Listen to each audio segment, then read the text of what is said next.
Alright, mga kahampang, kumusta naman kayo? Meron akong mga kagamitan dito. Lamp holder. Meron siyang line 1, line 2. Ito yung line 1, ito yung line 2. Meron tayong LED dito na ilang watts to? 12 watts. 110 to 220. Pwede siya. Tapos ito naman yung photo sensor or photo cell. Pwede siya sa voltaheng from 105. Ayan, kita niyo ba? From 105 to 305 volts. So pwede siya 105 to 300 volts. So ito yung sensor niya sa araw at saka sa gabi para umilaw at saka mamatay siya pag sa mga outdoor. Yan. Sa street light namin gamit to eh.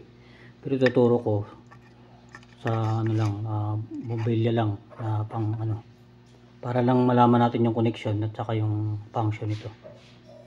Ito naman yung photocell base. Ito yung base nito. So madali lang din naman ipasok to. Titingnan nyo lang yung malaki ng pin. So doon nyo lang ipapasok din sa malaki para hindi kayo mali papasok, tapos iikot ng konti para mag-lock. So, meron tayong line 1, line 2 dito. Line 1, line 2. May kuryente na to. Sinaksak ko sa outlet natin. So tara, umpisahan natin. Ang gagawin natin, connection tayo sa itong ating line 1. So itim.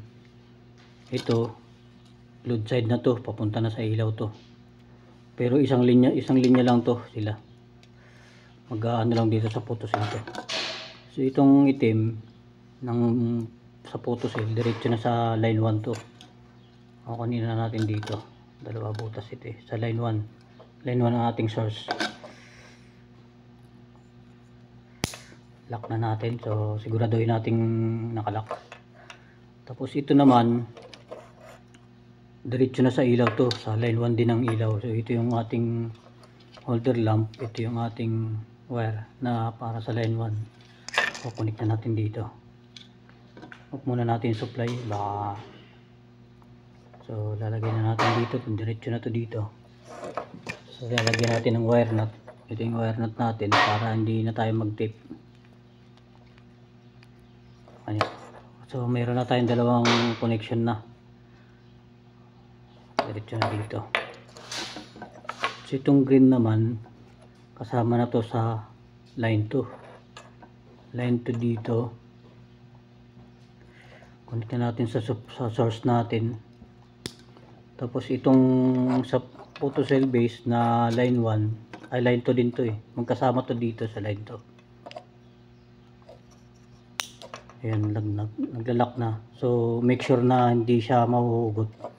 Kasi baka ikasunog nyo pa pagka lalagay na natin tong bumbilya natin na 12 watts na 220 siya actually, pero gagana siya sa 110 yung supply natin. Tapos ilalagay na natin yung ating photocell base photocell sensor. So, tulad ng sinabi ko, meron tong malaking butas dito. Tapos malaking pin. So papasok nyo lang yan dyan. Tapos ikutin nyo para mag-lock. Yun na yun. Madali lang. Ilang connection lang yan. 3 lang. Kasi una natin yung ating supply na 110. So umilaw na agad siya. Natural lang yan. Nailaw agad. Pero mamamatay yan. Okay. Kita nyo? Namatay. Pag tinakpan ko yan, iilaw yan. Tutunog yung niyan, yung photo sensor. Di ba? Mamatay yan. Naririnig ba yung click ng sensor natin? Ano lang. Kumbaga sa indoor, pang indoor, parang switch lang to ng ilaw. nagsisilbi. Pero sa outdoor naman, siya yung nag-detect ng araw para mamatay siya. Tsaka magdidetect din ng dilim para mabuhay naman siya. So, pwede rin siya pang gamitin nyo pang ano, pang indoor. Nasa indoor yung ilaw, tapos nasa labas yung photosil. Yan lang yan, ang connection niya. Dali lang yan. Tatlong anong kulay lang naman yan eh. Okay. May time, may ano siya, may konting delay siya.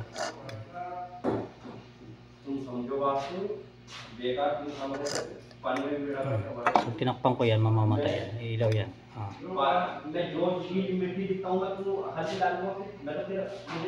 Alright. So, yun lang yun. Yun lang connection yan. Diba? Kuha nyo ba? So, yun lang po. Bye bye.